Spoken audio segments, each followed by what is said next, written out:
I think now you people came to an understanding that if the market goes up, you can buy a call option or you can sell a put option. Same way, if the market goes down, you can buy a put option or sell a call option. What I mean to convey is that even if the view towards the market is same, but there is a broad line difference which differ a buyer from a seller. So we are going to see in this video what would be the better one, option buyer or a seller. My name is Vivek and you're watching Delta Options.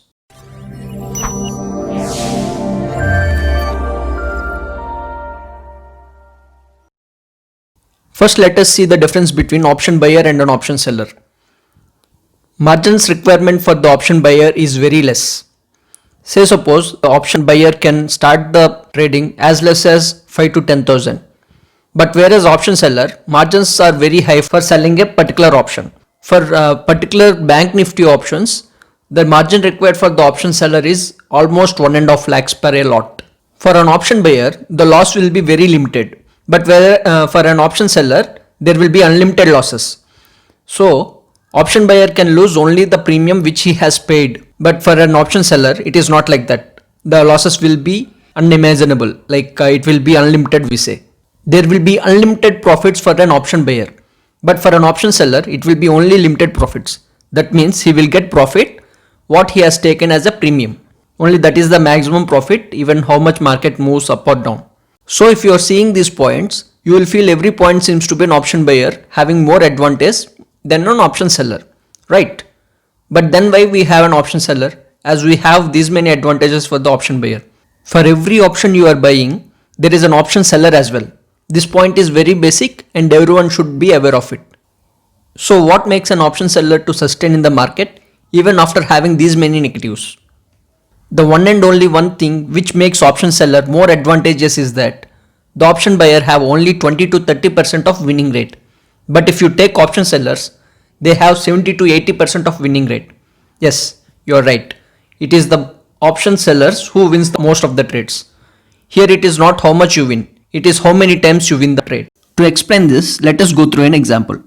Say suppose there is a company named XYZ and it is currently trading at 100 rupees. Say suppose to achieve 100 rupees, let us take a graph like live graph for the price action.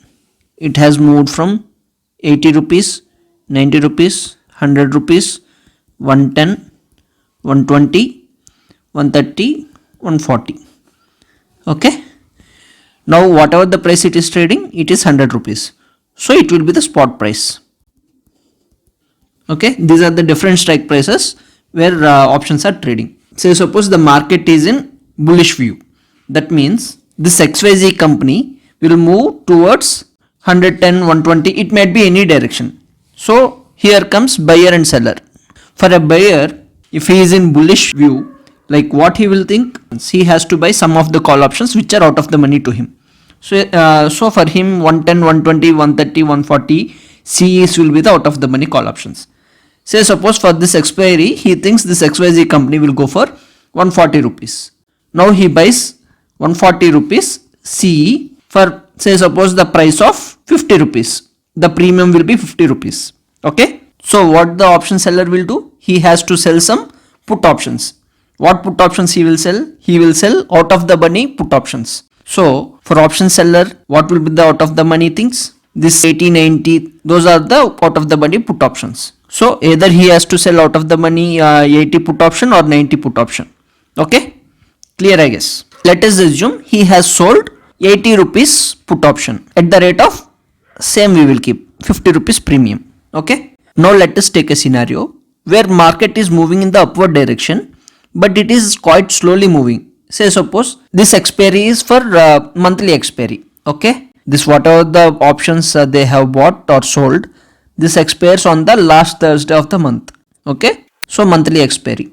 So as the market is moving very slow towards the upward direction, say suppose already 15 days completed, but the market have moved only up to 110 rupees.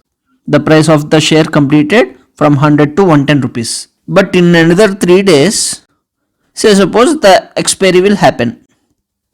The option will expire. What will happen? Like what will the premiums? Already these 15 days completed and only 10 rupees moved. And what will happen? You are thinking in another 3 days the strike price will be going to 140 rupees. No, right? So at that time what will happen? As the time progresses, the options premium will be decreasing. So it is very much negative to the option buyer. But for an option seller, even if the premiums are reducing, he will make that much of profit. If by the time of the expiry, if the strike prices of the company doesn't fall below 80 rupees, the option seller will be in profit. That's why we listen from option buyers. Sometimes we think that the company price, share price is increasing, but their profits are not increasing.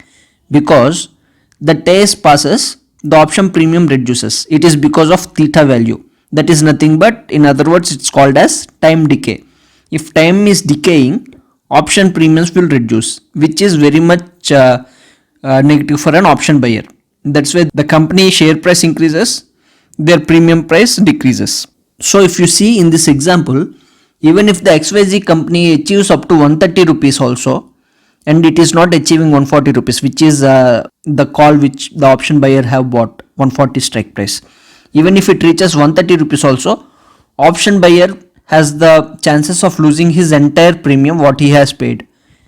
But when compared option seller, even if it is trading at 110 rupees, 120 rupees, or even 139 rupees, or even 79 rupees also, by the time of expiry it reaches 79 rupees also, all these premiums will become zero. So he will take all the 50 rupees as profit.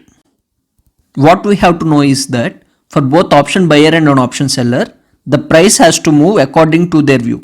If they are bullish, the price has to move in the upward direction. If it is bearish, it has to move in the negative direction. So what you have to know here is, for an option buyer, he has to be very careful at his entry point. After his entry in the option, the stock market has to rise or fall very much fast. If it is taking so much time, even the target is achieving and it is not achieving just before that expiry also, the chances of buyer losing the entire capital is very much maximum. That's why most of the buyers will lose money. But for an option seller, even how much time it takes also, it is so much benefit for option seller, because as the time increases, the theta value will come into place and premium value decays. That's why more option sellers are taking advantage when compared to the option buyers. Let me give you one more example. Say suppose a cricket match is going on and some two people are betting, and Rohit Sharma came to crease, and one person will say Rohit Sharma will score 100 runs, and there is another person who says Rohit Sharma will not score less than 40 runs. So who is more intelligent here? What are the chances of Rohit Sharma scoring 100? So the probability will be to the person who says that he will not score less than 40 runs. So after Rohit Sharma comes to bat, even if he scores from 41 runs to 99 runs or even more than 100 runs, this person who said that he will not score less than 40 runs will be profited. Say suppose Rohit Sharma comes into bat and he scores only 99 runs and he got out. This person will lose because he said he will score more than 100 runs. Now you got the relation. What is option seller and option buyer? Here option seller is the person who says that he will not score less than 40 runs, and option buyer says he will score more than 100 runs. I think this is the relative example because most of the people watch cricket. I am relating to this betting concept, but not an encouragement of anything, just a disclaimer. So I think this video would have helped you what makes option buyer and option seller different from each other, and who is taking advantage of what, and what helps them to achieve their profits. Yep, I think that's it for now. Please subscribe to this channel and like this video. Meet you in the next video. Signing off, Vivek.